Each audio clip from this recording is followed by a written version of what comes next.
క్రీస్తు నామములో ఆసక్తితో దేవుని సముఖములో చేరిన మీ అందరికీ ప్రభువు నామమున శుభములు వందనాలు తెలియజేస్తూ ఉన్నాను. ప్రభువునందు ప్రేమణ దేవుని బిడ్డలారా, ఈ రోజున యొఫ్తా జీవితంలో నుండి కొన్ని ప్రాముఖ్యమైనటువంటి విషయాలను మనము ధ్యానము చేద్దాం. న్యాయాధిపతుల గ్రంథము 11వ అధ్యాయము 29 నుండి 40 వచనాల వరకు గల ఈ లేఖన భాగంలో మరి పరాక్రమము కలిగినటువంటి బలాఢ్యుడైనటువంటి యొఫ్తా గురించి చెప్పబడినటువంటి మాటలు ఇక్కడ మనం చూస్తూ ఉన్నాం. ప్రేమన్నటువంటి దేవుని బిడ్డలారా, యొఫ్తా యుద్ధంలో నైపుణ్యత కలిగినటువంటి వాడు. యుద్ధము ఏ రీతిగా చేయాలో, శత్రువులను ఏ రీతిగా అణగద్రొక్కాలో తగినటువంటి నేర్పరితనము తెలిసినటువంటి వ్యక్తి యొఫ్తా. తన జీవిత విశేషాలు, తన పుట్టు పూర్వోత్తరాలు మనం గమనించాలంటే 11వ అధ్యాయము మొదటి 3 వచనాల్లో యొఫ్తా గురించి చెప్పబడింది. మరి తన తల్లి వేశ్య అని అందరూ ఎగతాళి చేశారు, కానీ తాను మాత్రము నీతిగా బ్రతికినటువంటి వ్యక్తి. తల్లిదండ్రులు ఎంత చెడ్డవాళ్ళైతే ఏంటి, తన జీవితము బాగుంది అనేటటువంటి ఆ సత్యాన్ని కూడా మనం అక్కడ గమనించగలుగుతాం. అదేవిధంగా ప్రేమణ దేవుని బిడ్డలారా, ఈ యొఫ్తా పెళ్లి చేసుకొని తన ప్రజలకు దూరముగా ఉంటున్నటువంటి పరిస్థితుల్లో, కష్టం వచ్చినటువంటి సందర్భంలో, ఒక కష్టకాలమున ఎవరైతే ఇతడు వేశ్య కుమారుడు, వీడు మన మధ్యలో నివసించడానికి అనర్హుడని అతని తరిమేసినటువంటి ప్రజలు ఉన్నారో వారే అతని దగ్గరికి వచ్చి, అయ్యా, నీవు మా మధ్యలో లేకపోయినందువలన నీ యొక్క విలువేంటో ఇప్పుడు మేము గుర్తించగలుగుతున్నాం. దయచేసి మమ్మల్ని క్షమించండి, మమ్మల్ని మన్నించండి. ఇక ఎప్పుడు కూడా మేము ఇలాంటి తప్పుడు నిర్ణయాలు, తప్పుడు అభిప్రాయాలు కలిగి ఉండము. దయచేసి నీవు వచ్చి మా మధ్యలో నివసించు, మాకు అధిపతిగా, మాకు నాయకునిగా మా దగ్గర ఉండుమని తన స్వజనులు బతిమలాడుతూ ఉన్నారు. ఒకప్పుడు వీళ్ళే, నువ్వు వేశ్యకు పుట్టినటువంటి వాడవు, నీలాంటి పాపాత్ములు మా మధ్యలో ఉండడానికి వీలు లేదు అన్నటువంటి ఈ మనుష్యులే, తరిమేసినటువంటి మనుషులే మరలా ఈయన దగ్గరికి వెళ్ళి బతిమలాడుతూ ఉన్నారు. ప్రేమణ దేవుని బిడ్డలారా, అంటే ఆయన ఎంత నీతిగా బ్రతికి ఉన్నాడో, ఎలాంటి దేవుని యందు భయభక్తులు కలిగినటువంటి జీవితాన్ని కలిగి ఉన్నాడో మనం ఇక్కడ అర్థం చేసుకోవాలి. ఆ రీతిగా జీవించినటువంటి వ్యక్తి, మరి దేవుడు వారిని, తనను తన భార్యను దీవించి ఒక చక్కటి కుమార్తెను బహుమానముగా ఇచ్చాడు. ఆ కుమార్తె తప్ప ముందు కానీ వెనక కానీ కుమారులు కానీ కుమార్తెలు కానీ ఇంకా లేరు. ఏకైక కుమార్తె దేవుడు తనకు అనుగ్రహించాడు. ప్రేమైన దేవుని బిడ్డలారా, వీరు ఎందుకు ఈ యొఫ్తాను వారికి నాయకునిగా నియమించుకున్నారంటే, శత్రు దేశం వాళ్ళు వాళ్ళ మీదకి దండెత్తి వస్తూ ఉన్నారు. వాళ్ళ నుండి రక్షించగలిగే సామర్థ్యం ఎవరికి ఉన్నదంటే కేవలం యొఫ్తాకు మాత్రమే. ఆయన పరాక్రమము కలిగిన బలాఢ్యుడు, యుద్ధములో నైపుణ్యత కలిగినటువంటి వాడు. కాబట్టి ఆ శత్రువుల నుండి కాపాడాలి మనల్ని అనంటే అది ఈయన ద్వారా మాత్రమే సాధ్యము అనేటటువంటి సత్యాన్ని వారు గుర్తెరిగి ఆయనను వారికి దగ్గరగా పెట్టుకొని ఆయనను నాయకునిగా నియమించుకున్నారు. కొంతకాలం బాగా ఉన్నది. తర్వాత ఈ శత్రువులతో, ఈ అమ్మోనీయులతో మరి యుద్ధము చేయవలసినటువంటి పరిస్థితి వచ్చింది. ప్రేమణ దేవుని బిడ్డలారా, యుద్ధానికి అన్నీ కూడా సిద్ధమైపోయాయి. అయితే ఈ యెఫ్తా ఒక మొక్కుబడి చేసుకున్నాడు. ఈ రోజున మన సందేశంలో ప్రధానమైనటువంటి ధ్యానాంశము మొక్కుబడి. ప్రేమణ దేవుని బిడ్డలారా, ముందు అమ్మోనీయుల శత్రు సైన్యం ఉన్నది. తినకు ఎవరికి మన యెఫ్తాకు తోడుగా చాలా తక్కువ మంది ఉన్నారు. కానీ యెఫ్తా పరాక్రమము కలిగినటువంటి వాడు, దేవుడంటే భయము భక్తి కలిగినటువంటి వాడు. ఒక మొక్కుబడి చేసుకున్నాడు. దేవా, ఇదిగో ఈ రోజున ఈ అమ్మోనీయులను గనుక నీవు నా చేతికి అప్పగించినట్లయితే, వారిని నా ఎదుట నీవు ఓడించినట్లయితే, ఇదిగో నేను ఇక్కడ విజయోత్సాహముతో తిరిగి నేను ఇంటికి వెళ్ళినప్పుడు నా ఇంటి లోపల నుండి, ఆ ద్వార బంధముల యొద్ద నుండి ఏదైతే బయటికి వస్తుందో దానిని నేను నీకు ప్రతిష్ఠిస్తాను అన్నాడు. చదువుదాం ఆ మాట ఒకసారి.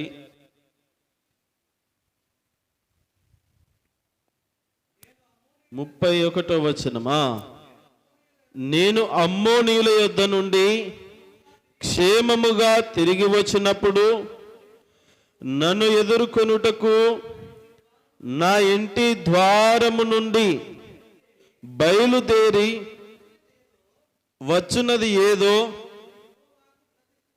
అది యెహోవాకు ప్రతిష్ఠితమగును, మరియు దహన బలిగా దానిని అర్పించెదను అనెను.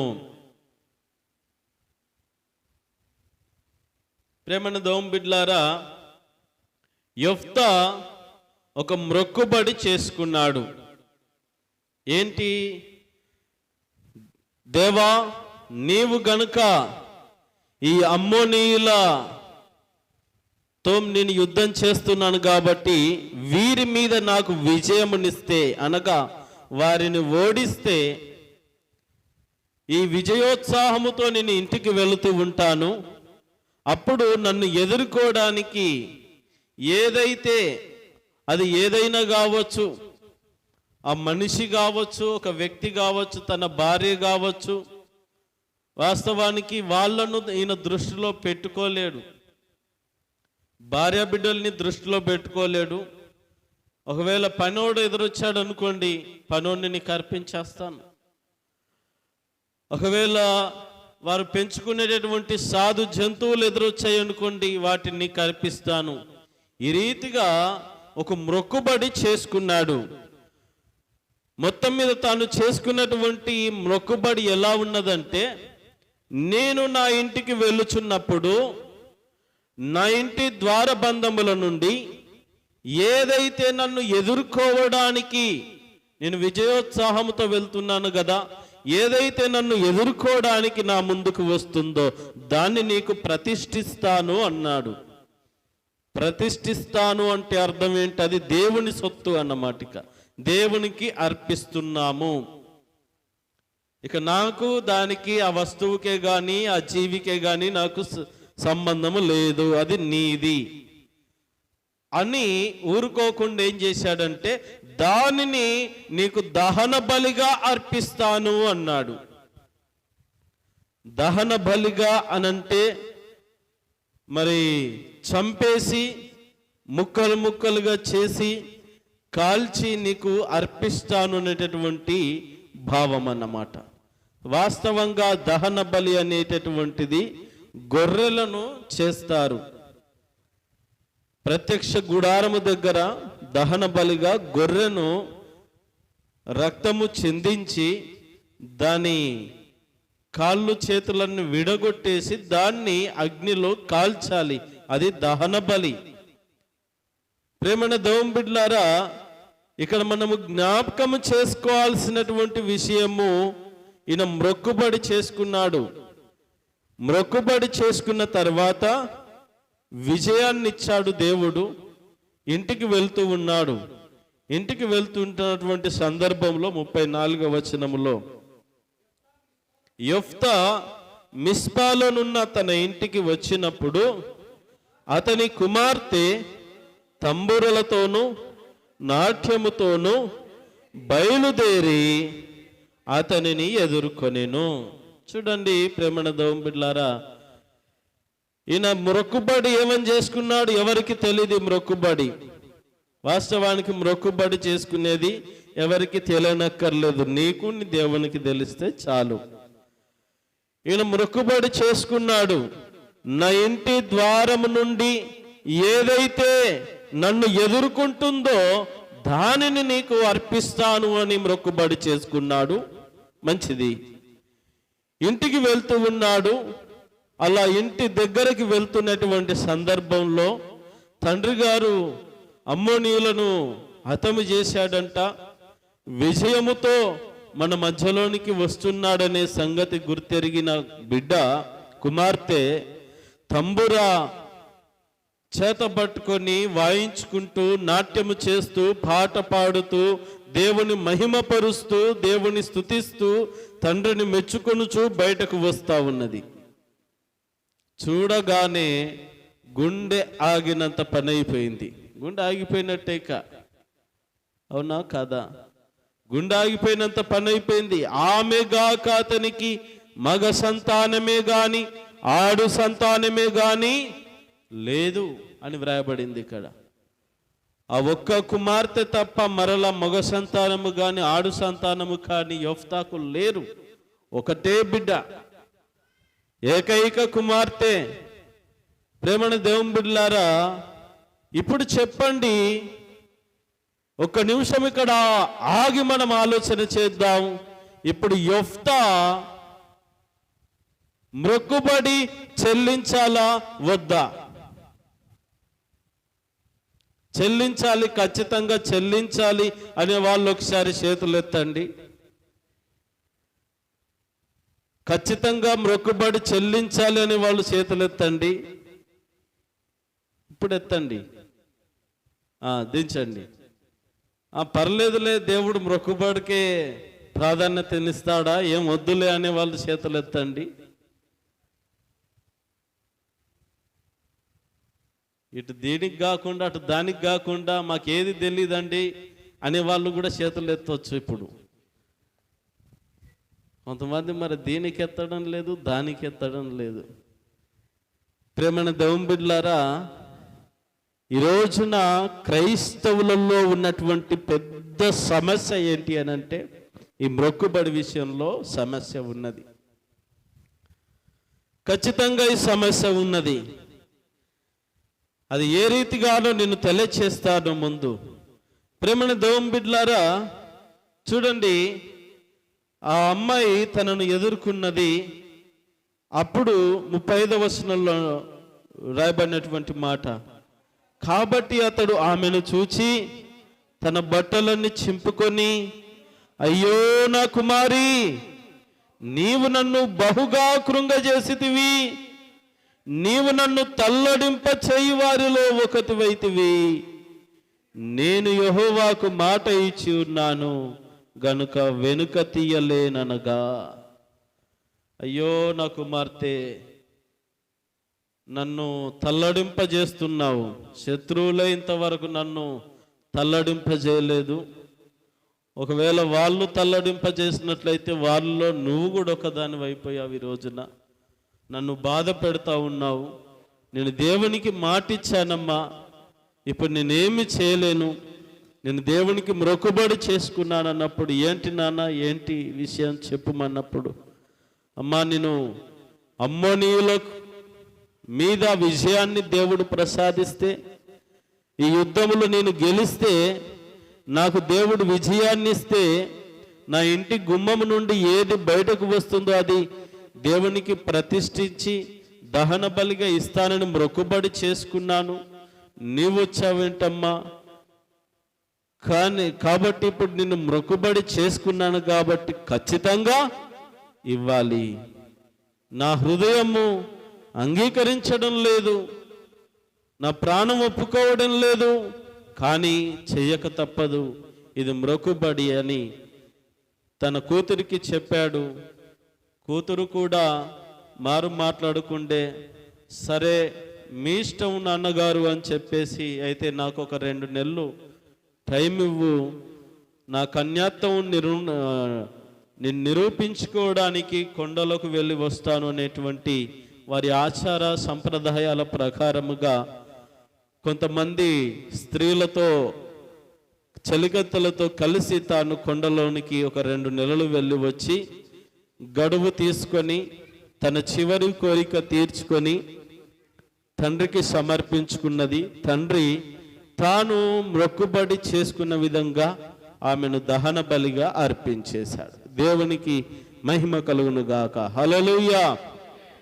ఇది జరిగినటువంటి సంఘటన, ఇది యథార్థమైనటువంటిది, ఇది నిజముగా జరిగినటువంటిది. ప్రియమైనటువంటి దేవుని బిడ్డలారా, ఇక్కడ మనం ఒక విషయాన్ని ఆగి ఆలోచించవలసినది ఏంటి అనంటే, ఎదురు వస్తున్నటువంటి కుమార్తెను చూసి గుండె ఆగినంత పనయింది. ఏం చేయాలో తోచడం లేదు యెఫ్తాకు. అసలు ఎవరు అలాంటి నిర్ణయం తీసుకోమన్నారు ఇతన్ని? అవునా కాదా? మొక్కుబడి చేసుకోవడం తప్పు కాదు, కానీ చేసుకున్న దానికి కట్టుబడ్డాడైనా. వాస్తవానికి యెఫ్తాలో ఏ విధమైనటువంటి దోషము లేదు. ఆయన ఏదో అనుకున్నాడు, ఇంకోటి అయిపోయింది.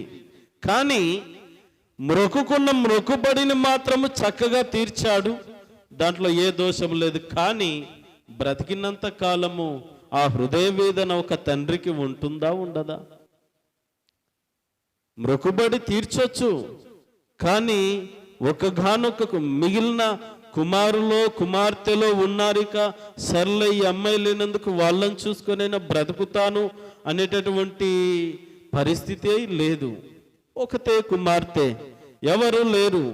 ప్రేమణ దేవుని బిడ్డలారా, ఆ బాధ జీవితాంతం అతన్ని ఖచ్చితంగా తొలిచివేసి ఉంటుంది. మరి ఎక్కడ జరిగింది ఈ పొరపాటు అనంటే, మరి మనం జ్ఞాపకం చేసుకోవాలి. నిజంగా దేవుడు అంత కఠినాత్ముడా?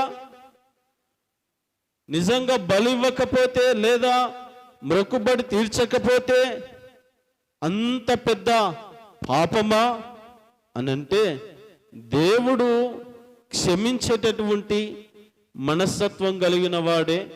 దేవునిలో దోషము లేదు, కానీ మనుషుల ఆలోచనలో దోషం ఉంది.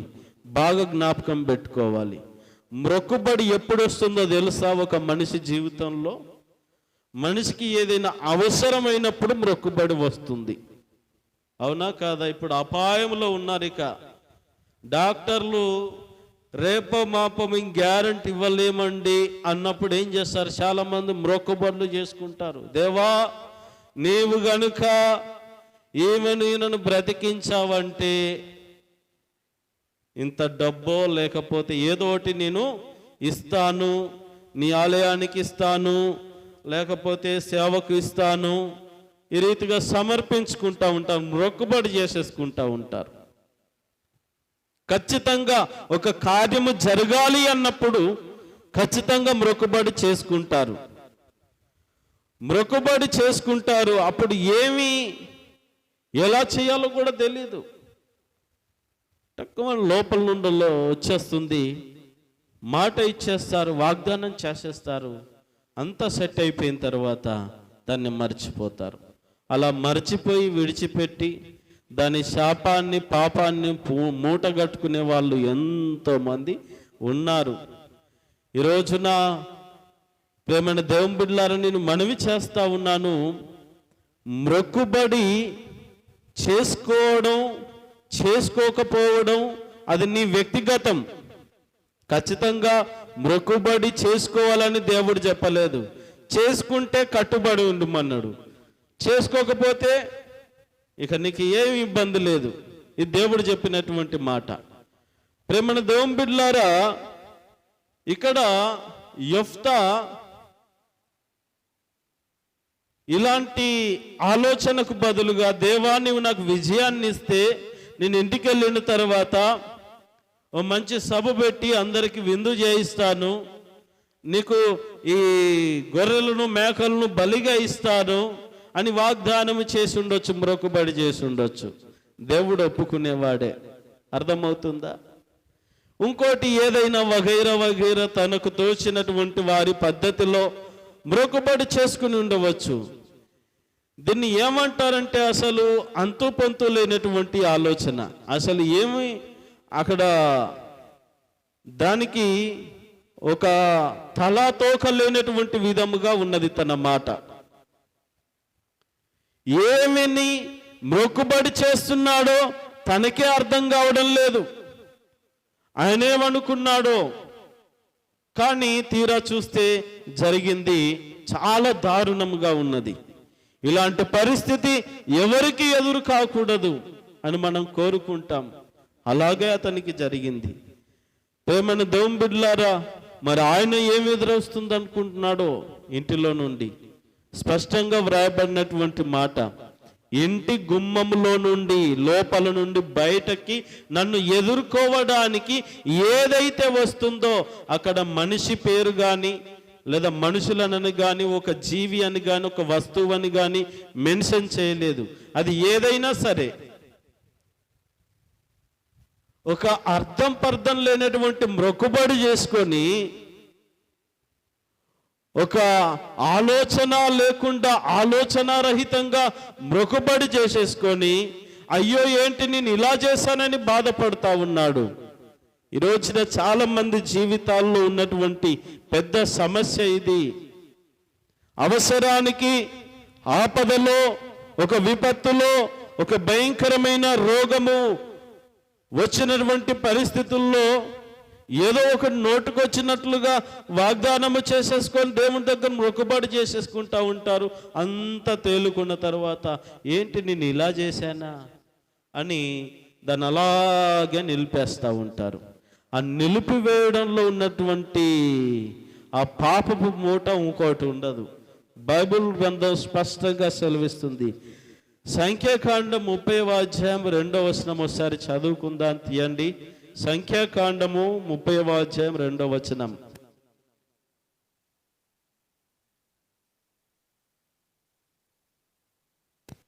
ఇది యెహోవా ఆజ్ఞాపించిన సంగతి. ఒకడు యెహోవాకు మొక్కుకొనిన ఎడల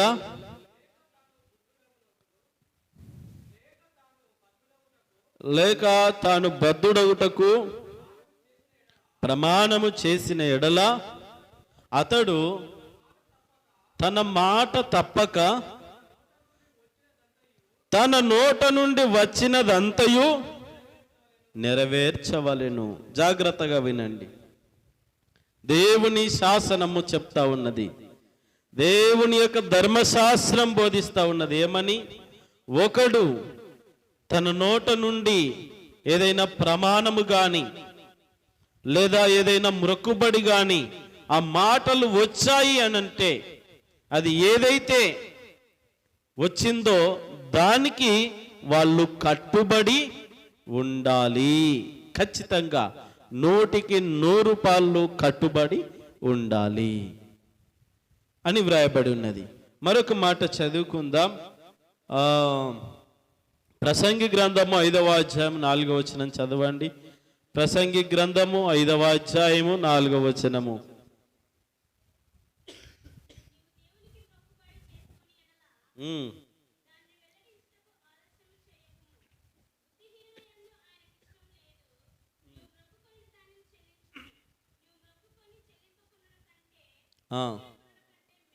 నువ్వు మొక్కుకొని చెల్లింపకుండుట కంటే మొక్కుకొనకుండా ఉండడమే మేలు. ఒకవేళ నువ్వేదైనా మొక్కుబడి చేసుకున్నావా, చెల్లించి తీరాల్సిందే. చేసుకోకపోతే నో ప్రాబ్లం, నిన్ను అడిగేవారు లేరు. చేసుకున్నావు అని అంటే ఖచ్చితంగా నువ్వు ఎంత చేసుకున్నావో, ఏమి చేసుకున్నావో దాన్ని తూచ తప్పకుండా నెరవేర్చాలి. ప్రేమణ దేవుని బిడ్డలారా, ఇది దేవుని యొక్క వాక్యము. తర్వాత ద్వితీయోపదేశ కాండము